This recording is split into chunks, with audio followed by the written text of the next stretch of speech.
camarades peuple d'Afrique, quand on dit que le respect, ça s'impose, il faut croire.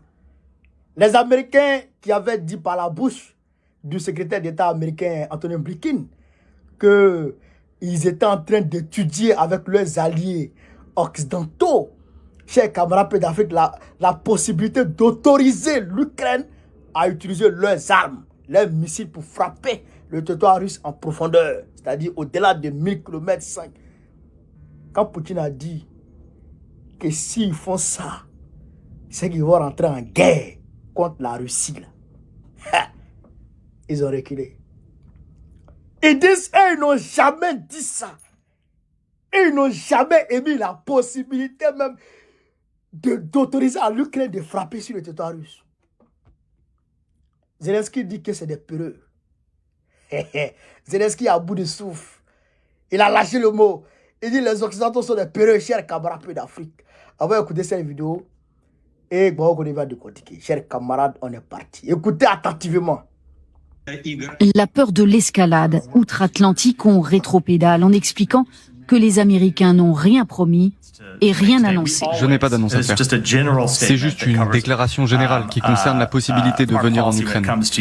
Discuter avec les Ukrainiens pour savoir ce dont ils ont besoin et comment nous pouvons les soutenir au mieux. Je sais que vous avez entendu monsieur le secrétaire dire que nous nous adapterons et que nous ajusterons ces politiques autant de fois que nécessaire pour aider au mieux. Et nous le ferons d'une manière qui fait sens stratégiquement, avec des équipements et des infrastructures qu'ils pourront vraiment utiliser et qu'ils connaissent. Voilà notre politique. Les Britanniques qui n'iront pas sans les États-Unis, qui eux répètent à l'envi qu'ils s'adaptent. Le président ukrainien Volodymyr Zelensky les accuse d'avoir peur d'évoquer la possibilité d'abattre les missiles et les drones russes visant l'Ukraine. Chers camarades d'Afrique, ça c'est le porte-parole du secrétariat d'État américain, le porte-parole d'Anthony Blinken, qui est à Kiev la semaine passée, en présence, accompagné du ministre des Affaires étrangères de l'Angleterre, du Royaume-Uni, a dit qu'ils sont en train d'étudier la possibilité d'autoriser l'Ukraine à frapper sur le territoire russe avec leurs missiles. Lui, il est venu dire ici que ce que son patron a dit là, ce n'est pas ça, que les gens n'ont pas compris ce que son patron a dit. Ah tiens, on peut dire que bon, on n'a pas compris. On peut dire que, frère, que certaines personnes n'ont pas compris. Mais Joe, vous-même, vos médias, les CNN, tout cela ont parlé. Et puis Poutine lui-même, il a écouté. Et puis il est venu dire que si les Occidentaux s'amusent à ça, c'est qu'ils veulent déclarer une troisième guerre mondiale.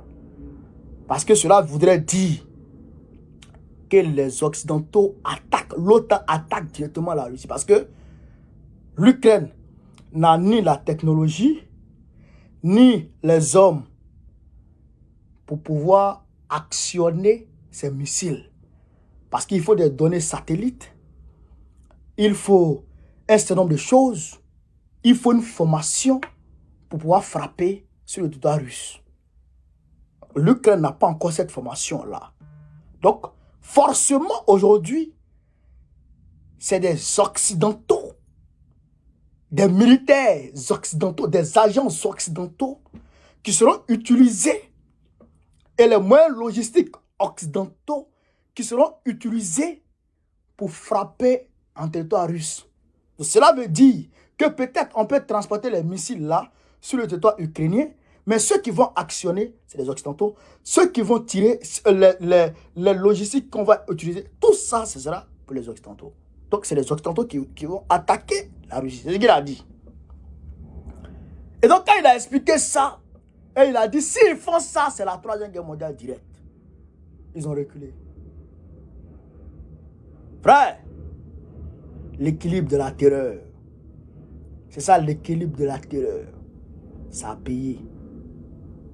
Tu as ça, j'ai ça. Si tu t'amuses, on gâte tout. Tu t'amuses, on gâte tout, et puis on s'assoit. Pas plus tard que cette semaine même, le 17, le président biélorusse Loukachenko a dit que les Occidentaux sont en train de mûrir l'idée d'attaquer, de pousser l'Ukraine à attaquer le territoire, je dirais, biélorusse. Et d'ici cela se fait, c'est la troisième guerre mondiale directe. Eux ne passent pas du dos de la cuillère, eux ils disent cash.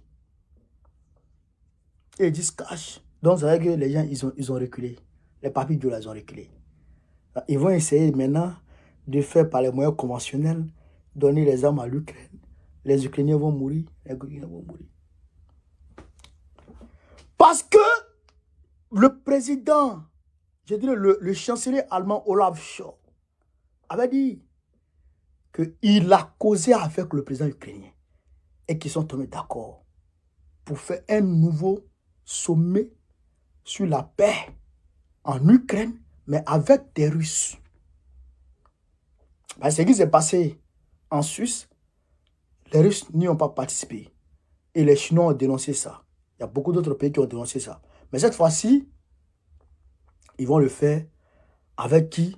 Avec l'Ukraine, pour pouvoir parler effectivement de paix. Parce qu'il dit qu'on est fatigué de cette guerre. On ne peut pas gagner. On jette de l'argent à la poubelle. On n'est pas gagné. Donc lui, il est déterminé pour la paix. Il ne sait pas qu'est-ce qui s'est passé. Et puis la même semaine qui a suivi sa déclaration, il a mis les checkpoints à toutes ses frontières, y compris l'espace Schengen. Il contrôle tout le monde. Qu'est-ce qui se passe? Donc c'est compliqué. Pour dire à Zelensky que depuis belle lurette, on lui dit que les Occidentaux ne sont pas fiables. Frère, il ne faut jamais faire alliance militaire avec ceux-là. C'est-à-dire quand tu es avec eux, il faut mettre dans ta tête qu'ils vont te trahir. Et donc, il faut prévoir la trahison.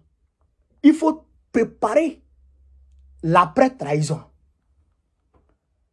Et ils vont te lâcher en plein vol, à coup sûr. Et ils vont se tailler. Il faut préparer ça. Mais comme Zelensky, lui-même, c'est un corrompu, il gagne l'argent dedans. Lui, il vit de ça. Il devrait avoir l'élection en 2024, là. Il a grillé ça, il n'y a pas d'élection. Il règne en maître. Tant qu'il y a la galou, ça l'arrange.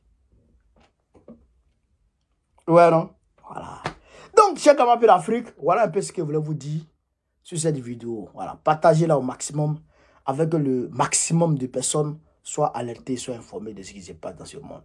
Vive l'Afrique libre, vive le panafricanisme, vive tous les présidents panafricains. Babo Président de Côte en 2025, Inch'Allah.